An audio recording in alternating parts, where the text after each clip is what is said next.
Welcome, I'm Bri the Builder, and in this video, I am going to be recreating essentially the waist armor for an Acastus Knight. My idea originally was to paint, if you can see, the Iron Warriors logo onto that waist armor. And as I was kind of running through in my mind how I was going to deal with keeping the outlines of these smaller elements visible, because I don't have a decal big enough, the idea of trying to paint something and keeping those elements separate, it was a challenge. And not that it couldn't be done, but I think the time involved would be less valuable than actually recreating it or creating it in 3D as a physical relief on there. And then because there will be levels to the different elements, like I can make the arrow taller and the skull part shallower, closer to the surface of the armor plate, it'll actually make a lot more sense when painted so that those elements are visually separated. Hopefully this makes for a cool video and an element that anyone may want to purchase on Etsy.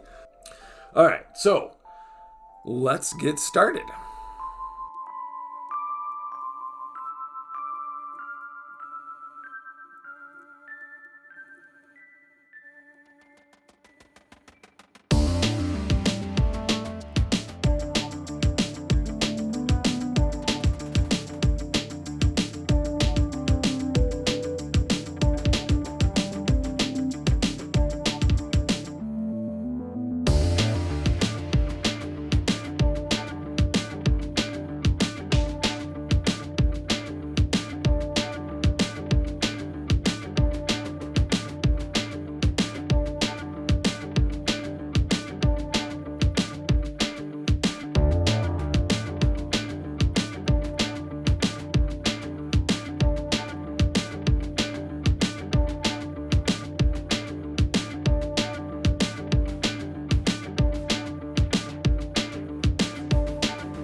Alright, I think as far as that goes, that looks really good. I feel like the division between the pieces now actually separates them visually enough that once the background is painted black and the rest of this is painted metal, it's going to stand out really well. So the last thing to do is basically the connection on the back. I can get rid of that. That was actually just my reference for the measured size of the original piece. So now I just have to figure out basically the connector on the back. Alright, so let's get to it. Okay, so after measuring, it is a basically 5mm by 13mm rounded rectangle. I'm not going to say that that's an absolute, but it's really close to that. Exactly what the corner radius is, I'm not sure, but it's almost round. It's not quite, so that's going to be closer to 2.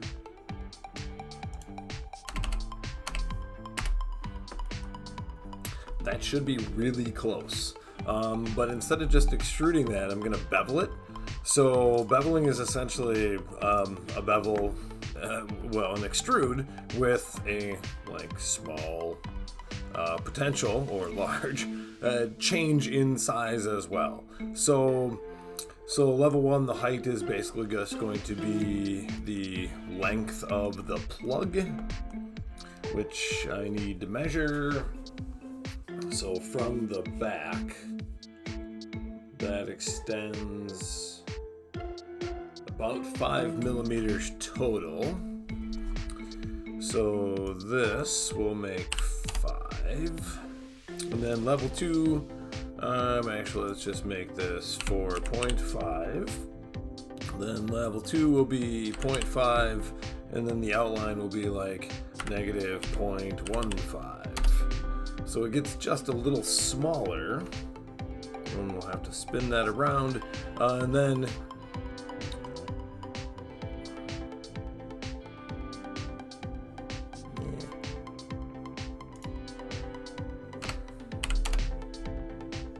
a little smaller, and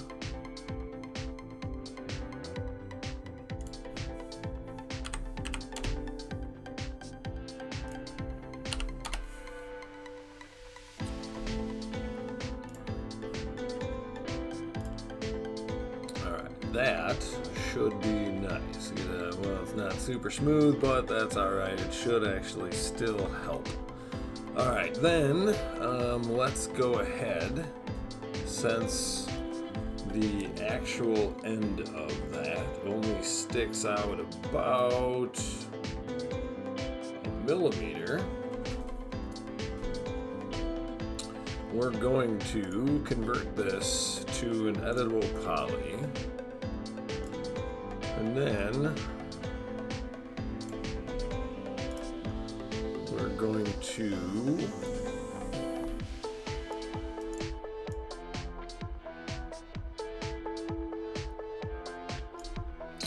insert an edge. I'm not sure exactly, so let's make a little measurement here.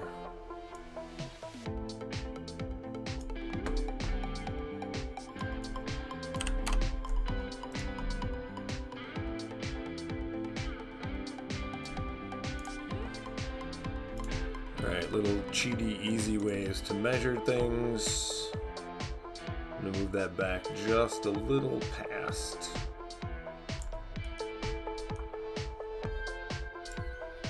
And then I'm going to take all these polygons. Oh, gotta set it to crossing, not. Alright, and then we're going to extrude all of those with their local normal. And not quite that far. So let's see, how far out does that stick?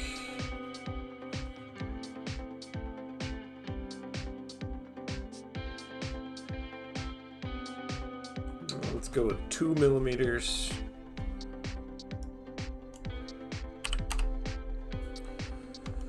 Which, looking at that, well, yeah, it's about right.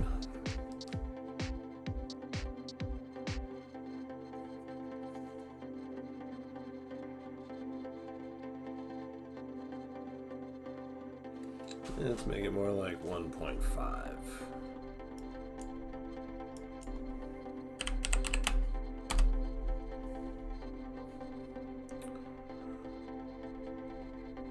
Alright, that's good. Then, in order to bend the whole thing, we're going to want to add a couple connections in here.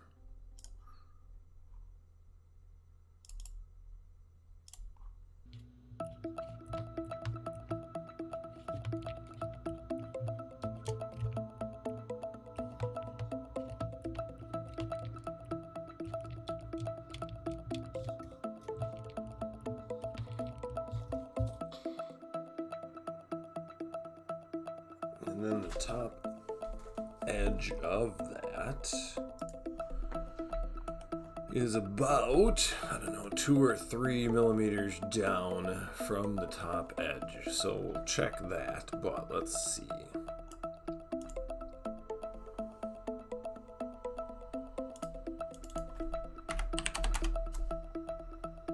I guess so this one, because I rotated it, it was facing the other direction. So positive 90 makes sense.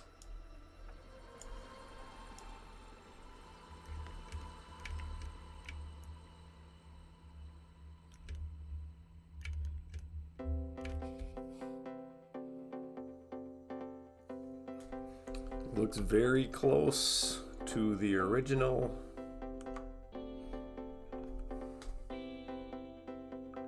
The original might have slightly more bend to it, but it's hard to say.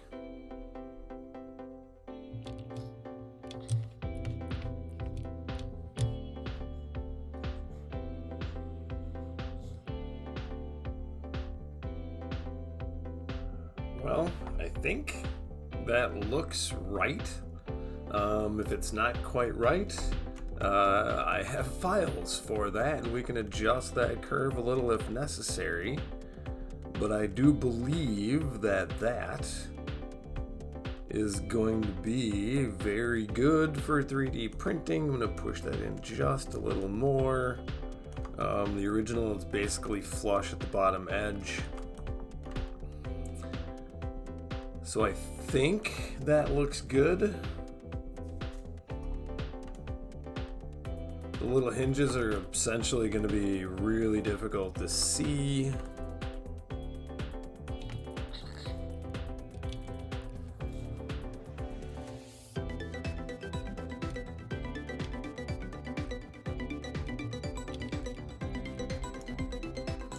Because why not? Probably should make sure they're all the same size.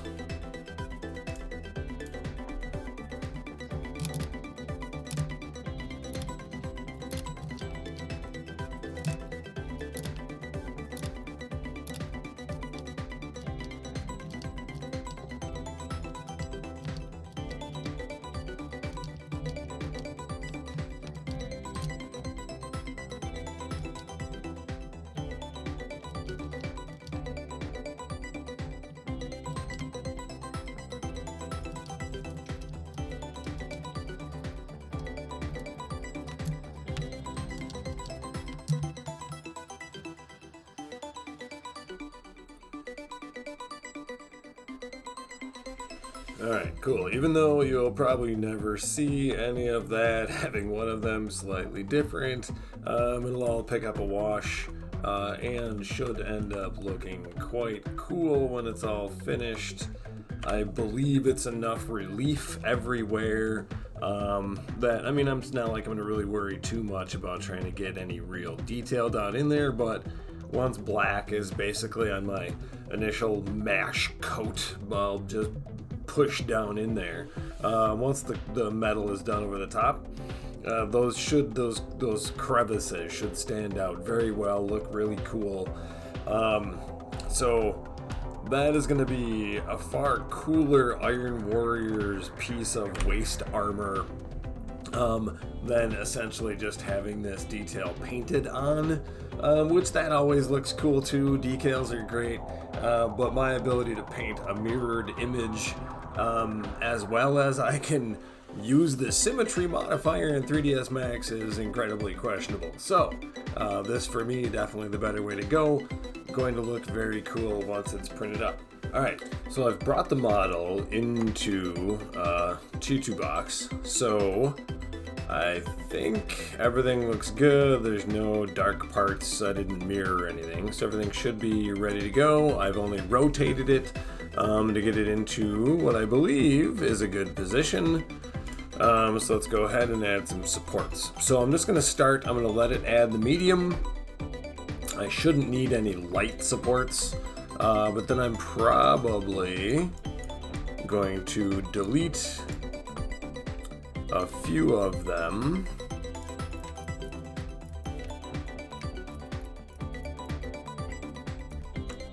And then replace those with some heavies. Alright, this edge hopefully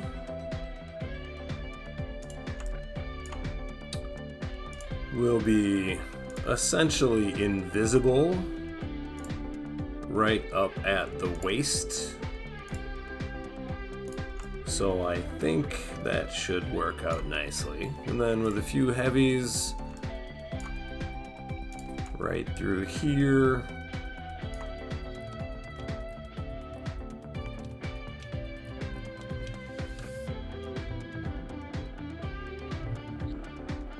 I think that looks pretty darn good. All those heavy supports on that very bottom layer should really help anchor the entire piece as the print goes. So in any of these little spots in here, let's go to light, and we'll try adding a couple to those hinges.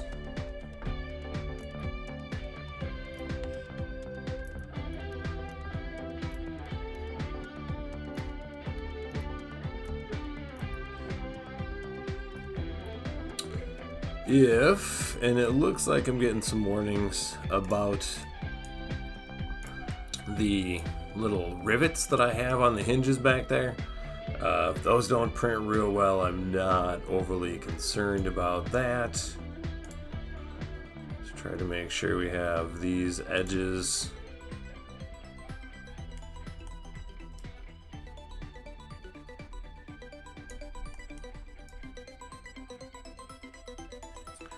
and that looks pretty good. I think that should actually work out. I'll hit a couple more right in here just to make sure that edge stays together. These little tiny supports tear off super easy.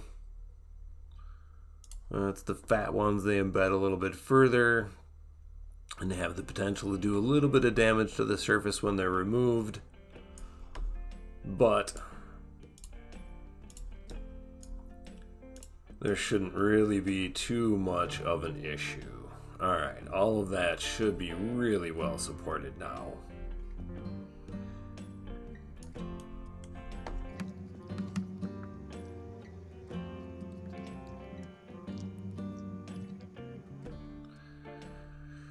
Yep, that's one of the rivets, and that's just gonna be okay. So I'm not gonna worry about that. It's gonna be another rivet, I believe.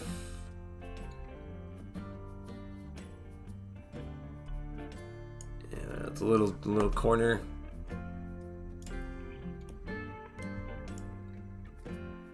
Little corner, it's right next to support. Little corner that's right next to support. Yeah, I really don't believe that any of those are actually going to be an issue. What does it not like? That one, not gonna worry about that one either. All right, so I think that means that all of that is good to go. We shall see if there's any problems. I really don't believe that any of those tiny issues will actually cause any problems.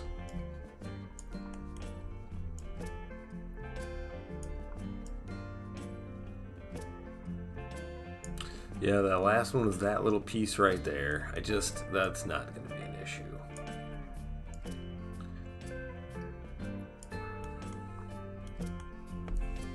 Alright, so I'm going to save this and get it in the printer, and I know I've had questions before about what you can see as kind of the faceting in here. The facets, I believe, in this black area that's gonna, well, the paint part is gonna be painted black, are going to actually be noticeable. I don't think any of the little faceting that's in kind of the smaller pieces, that I don't believe will be. Those facets are much smaller. These pieces were made relatively flat and relatively low poly. So that's probably going to show up. Once it's painted, I don't think you'll see it at all, especially at the scale that we're at. But yes, that will actually show. It would be possible to go back and actually like mesh smooth and isolate all those things based on creases and everything else. But at the scale we're at, it's really not necessary. Under certain lighting conditions, it'd probably be visible. But based on where it is and the fact that it will be painted flat black and all of this stuff will be metal, I don't think you'll see it. Alright, so we're going to get this going in the printer, and then I'll be back with you once I'm at the bench. So, quick update. The first version of this I did actually print out, and looking at it, some of the faceting in here was not really noticeable and would have painted up fine, but I did actually need to fix, well, not necessarily fix, but create the kind of forward bend of the bottom section that the original piece has that I didn't notice or think about until I printed my version out and held them side by side and realized that that forward curve looks pretty damn cool. So I wanted to come back into Max and add that, and I figured while I was here I might as well just go ahead and actually refine these models a bit more so that they print absolutely smooth and they look great. So I ended up reprinting it already. I just kind of wanted to give you an update and show you the updated model in 3ds Max. And this one will also be available on Etsy and everything. So if you feel like checking it out and adding it to your own build, there's also options like all of this faceplate could easily be removed and replaced. So, since it's not one continuous mesh, it's built in such a way that would make it pretty modular. So again, if it was one of those options that you wanted for your own build, you could easily download the model and just modify it. If you don't want to build the entire thing from scratch, you can just modify the faceplate. And or I am available always for commissions. So that's the kind of a other option as well. So, with all of that in mind, taking a look at how all of this came together, let me do a quick render.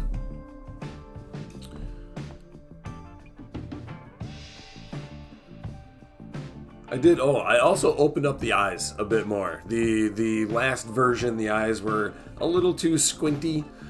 So now that it's printed out with the eyes a little bit more open, it does actually look and feel a little bit better. I kind of noticed, and it's kind of cool, you can still even see the gap in the seam like down in this little crease. So I'll be back at the bench. Okay, so here we are with the finished pieces. Here is obviously the original with my pencil drawing on it. Then the first printed version that is a little too big and doesn't have that forward curvature that this one's got.